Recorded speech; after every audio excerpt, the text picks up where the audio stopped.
네, 안녕하세요. 고병권입니다.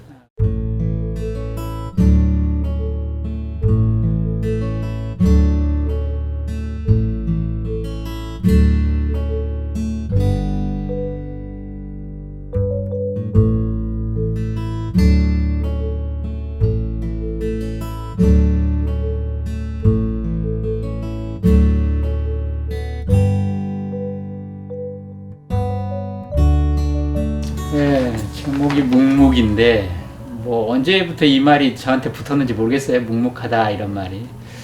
원래 이제 묵이라는 게 침묵할 때 묵자니까 소리가 안 난다는 뜻인데 그런 뜻보다는 태도라 그럴까? 자세라 그럴까? 이런 말이죠. 사람이 묵묵하게 간다라고 할 때 그 사람이 말을 안 했다는 게 중요한 게 아니라 어떤 쭉 한 길을 무던하게 가는 걸 지칭하는 말인데 이 말이라고 하는 것과 좀 대비되어서 뭔가를 말하고 싶었어요. 참 말로 한다니까 참 어색하네, 이 묵묵하다는 거를.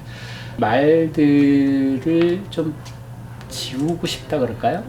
그거를 지울 때 비로소 들리고 보이는 것이 있는 것 같다라는 것.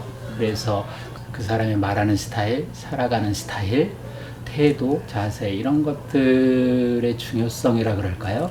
그런 것들을 좀 느낀 게 하나 있었고, 원래 이 제목을 이제 처음 떠올렸던 것은 그 경향신문에 쓰는 칼럼 제목을 묵묵이라고 썼어요.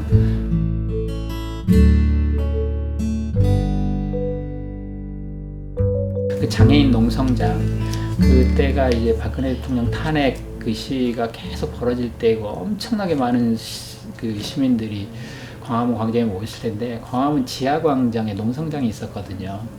그리고 거기를 제가 몇 번 지킨 적이 있어요, 밤새.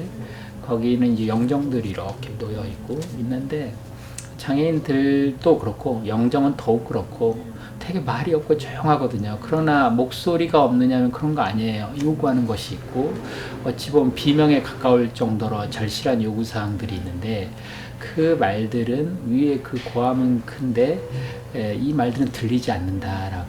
그래서 이제 문득 떠올렸던 게, 공집합은 모든 집합의 부분 집합 아닌가? 라는 생각을 그때는 떠올렸어요. 다시 말하면 어떤 집합도 우리는 안 보이지만 공집합이 하나 들어가 있다라고 하는 것. 즉 모든 목소리에는 들리지 않는 목소리가 담겨 있다고. 그리고 그런데 왜 그걸 몰랐을까라는 생각을 하게 됐고, 그래서 들리지 않는 소리가 있다는 사실, 그리고 그것을 조금이라도 써서 들리게 하고 싶다라는 마음, 이런 것으로 이제 침묵을 먹으로, 소리나지 않는 침묵을 먹이라는 묵으로 쓰겠다 해서 묵묵 이렇게 달았어요. 근데 이제 그러고 나니까 나 자신도 보게 되고, 이 책에는 이제 동물들 얘기가 좀 나옵니다.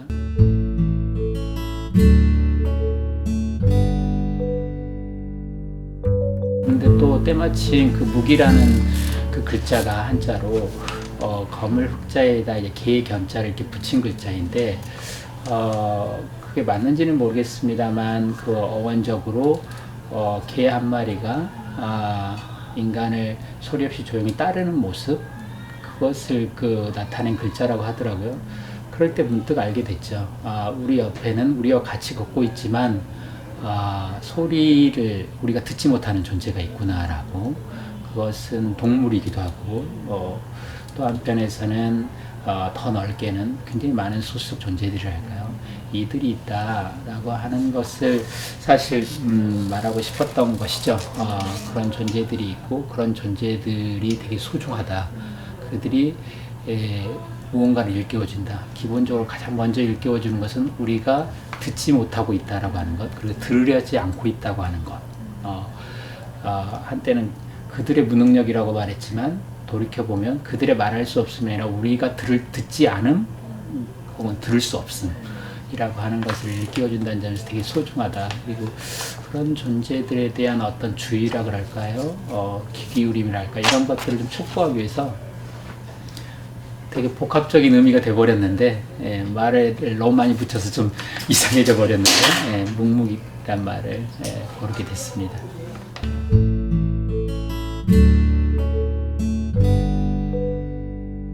이 묵묵이라는 책이 어떤 독자들을 찾아 나서고 싶은 생각은 없어요. 그러나 어딘가는 분명히 어떤 독자가 있다고 생각해요. 제 책을 읽었다기보다 저와 같은 처지나 상황에 있다고 할까요? 문득 어디로 가는지를 알 수 없고, 혹은 자기가 걷는 길에 의심이 많이 생기고, 혹은 적어도 자신감이 없게 될 때, 그때 그 친구에게 나도 그렇다고, 여기 나 같은 사람 나도 있다고 알려주는 거예요. 그러니까 조금 더 첨언하자면, 그런데 그것이 꼭 나쁜 경험은 아닌 것 같다고, 지금 상황이. 왜냐하면 길을 안다고 생각했을 때 그 믿음이 역설적으로 가리는 게 있었고, 내 길을 안 살피게 되고, 내가 어떤 식으로 살아가는지 얘를 못 보게 했고, 무엇보다 내 주변에 말을 거는 존재가 있고, 그것을 귀를 닫게 했다라는 생각이 들기 때문에, 오히려 지금 자리에서 뭔가를 볼 수 있는, 기회란 말은 너무 낙관적인 단어고요. 어쨌든 소중한 계기가 온 것이고, 그 시간을, 지금 시간을 소중히 생각했으면 좋겠다. 그리고 그런 사람이 있다면 그런 의미에서 응원을 해주고 싶다라는 생각으로요. 그래서 독자를 찾아간다기보다 멀리서 반짝인 것도 너무 과하네요. 그러고 보니까 그냥 함께 같이 거창하게 말하면 방황하는 것이고, 그러면 같이 흔들리지만 또 걸어가는 그런 사람.